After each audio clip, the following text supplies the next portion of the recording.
right, let's get into Andrew Baker and go down on the farm. Because all month, I guess, is when we started, we've been doing a nice deep dive into prospects. And I bet you they're not cheating, guys. They're not. So today's prospect that we're going to key in on is Andrew Baker. Here is Andrew Baker, 23 years old, 6'3", 190 pounds. In 2023 in AA, 41 appearances, 41 innings pitched, 8.12 ERA, a 2.02 WHIP. His fastball sits between 96 and 98, tops at about 101, 64 strikeouts and 41 innings pitched in 2023, and will be Rule 5 eligible after the 2024 season.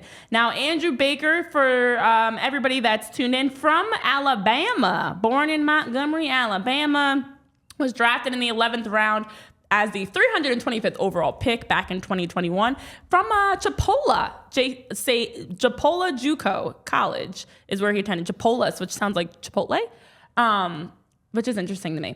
But what the reports have indicated for Andrew Baker: has some of the best raw stuff in the Phillies system. Also has some of the best backstories. As a right-hander, has a high-octane heater, a breaking ball that's arguably better. Baker converted, though, from a catcher to a pitcher in junior college. Initially hated it, and then, of course, came around to be a pitcher. There you go. So very interesting. He actually, and I was watching an interview that he did, one last thing on him, where he, when he was 8 or 9 years old, he quit. He was playing baseball. He started pitching when he was 8 or 9 years old, quit when he was 11 due to a head injury. Mm-hmm. He took a line drive off the right side of his temple area. Can I tell you, that's blacked like out. that was my biggest fear in sports. Yeah. My biggest fear was pitching and catching a liner back on the mound. Yeah. Terrifying. And that's what happened to him. He had he had to get surgery done. He had an issue. So then he pivoted and became a catcher, was a good catcher, and then pivoted back to being a pitcher again. So interesting, Andrew Baker. His name to me, in honor of Jamie not being here. We got to do the name test, and you've got to put on your Jamie hat. So, I mean, what do you think about Andrew Baker as Andrew Baker? It's kind of bland. It's extremely bland. It's kind of bland. If I have to do this, put my Jamie hat on, it's kind of bland. Like, he could be a pitcher. He could work at PNC. I actually feel like I know an Andrew Baker.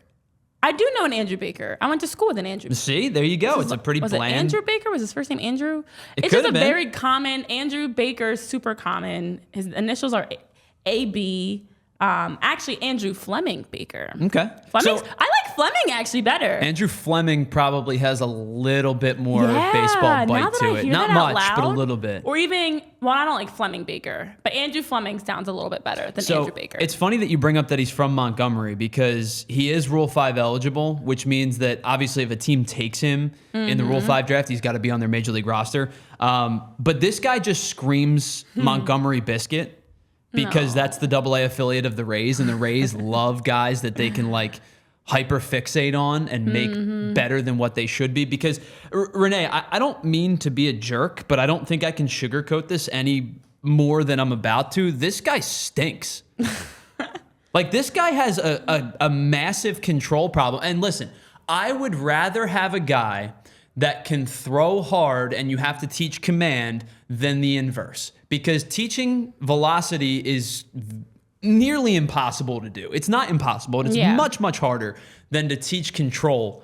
But, like, this guy had a 2 whip in 40... A 2? You're telling me in 41 innings pitched, this guy allowed 83 base runners? Renee, like, granted, he's stranded... And that's the thing is, like, he stranded 59% of them. So he allowed a ton of them to score with his 8.12 ERA. Like, Renee, I don't know how to be nice about this guy other than he's a flamethrower, and the stuff is there. So here's the positives. He's always probably in the front of the line in alphabetical order, first or last name. That's fair. Andrew Baker, you're guaranteed. I was always at the end as Renee Washington. Oh, believe me, I am last. Oh, yeah. I am last. No. I am the last. Not me complaining about RW and your TZ. Last. Okay, so even in my family, I'm last. He's first. There's a positive. He looks like a baseball player. Like, when I looked at his picture, the first thing I was like, No, like he gives an athlete vibe. I could see him playing a sport. That could be anything. He could be playing rugby. He could be playing baseball. He could be playing golf. I don't know what that sport is, but he looks like an athlete. And then some other reports that did come out, it actually is pretty spot on with, I feel like, the numbers. So an interesting path the last few years, very inconsistent. He bounced around a little bit. So he was drafted out of Chipola, which is a JUCO, drafted by the Dodgers, opted to not sign, instead went to Auburn. He made 6 relief appearances and struggled to a whopping 9.53 ERA in the shortened 2020 season. Then bounced back to Chipola, which I'm probably saying wrong, but I feel like it's either Chipola or Chipola, and I'm gonna go Chipola, like okay. Chipotle. If I'm wrong, I apologize, Chipola people. So he went back to Chipola, where he once again showed some impressive stuff at that point. Below average control, though. So he sat in, as we mentioned, that 92, 94 range in the spring. His fastball went up to 96, and then just had inconsistency. His changeup was infrequent. He pitched a 3.45 ERA over 57.1 innings at that stretch with 92 strikeouts and 34 walks. And that was before he was a South Carolina commit and then went on from there. So the overall arcing theme that we've heard from him is inconsistency, has potential, but not good numbers, which is pretty common for what I feel like we catch from all prospects. And MBD puts, quote, "This guy stinks" is my favorite analysis. Let me rephrase. Currently, this guy stinks. Good point. Let me rephrase that. This guy has a 70 fastball, a 60 slider, a 60 curveball. When you have 3 pitches that are 60 out of 80 or better on the prospect scale, you're doing something right. Like, the stuff is unequivocally there. It's filthy slider. It's filthy curveball. It's like Jose Alvarado blow you away fastball. But let me read you this sentence from Fangraphs. Oh, no. This comes from Fangraphs. Baker, who began throwing 2 ticks harder in 2022, meaning that his velocity went from 99 to topping out at 101, scatters pitch locations like dandelion seeds. That's not good. So here's the thing. You can throw like as hard as you possibly want. We're going to get to a point very soon in baseball where we see 105, 106. Yeah. And that is terrifying to me.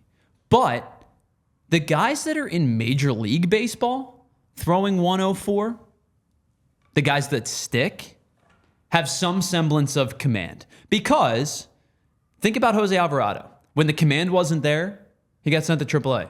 He came back, the command got much better. Jordan Hicks struggled with command at the beginning of his career. It's why the Cardinals bumped him out of being a starter, moved him to the bullpen, and he started to flourish. We'll see what happens in San Francisco, because I have no idea if this guy can be a starter or not again. Aroldis Chapman struggled with command in Cincinnati, but when he was around the strike zone, he was unhittable. So my point is, you don't have to have Greg Maddux command when you throw 105. Right. But you got to be somewhere in the vicinity to be on a major league roster. So to me, this guy screams like AA star because guys are unable to hit him and nothing. And I say AA star, but he posted an 8 ERA last year. Like, I don't know what this kid is. This kid looks to me like he's going to go down to Wildwood and throw 100 on the baseball thing and like blow people's minds that he throws 100. But like, this kid's Happy Gilmore. Oh, This kid is literally baseball Happy Gilmore. Like, the shot is insane, but he might break the glass. Yeah. It's a good thing they put nets behind the catcher. So overarching theme, we'll see. That's basically what we got. I'm going to get off my soapbox now. Yeah, potential to be good, potential to not be good, and we will see, because the numbers are not great, but the potential with every prospect has been there, apparently. So yeah, it's very interesting. Now, as we get ready to wrap up, because we are nearing the end of the hour, Tyler. Sorry, I do have one more thing to say. So it's not me. It's me. You. It's me today. I have one more thing to say. It's never me. I have one more thing to say on Andrew Baker. Okay. You talk about the potential. If he gets to like 60% of his potential, he's a back end of the bullpen major league pitcher. Yeah. Like, he doesn't need to get to 100%. Like, that his stuff plays so much that like that's get me to 60% and you win. Just something. But if you're at 12%, it's not happening. Not so great. Not so great at all.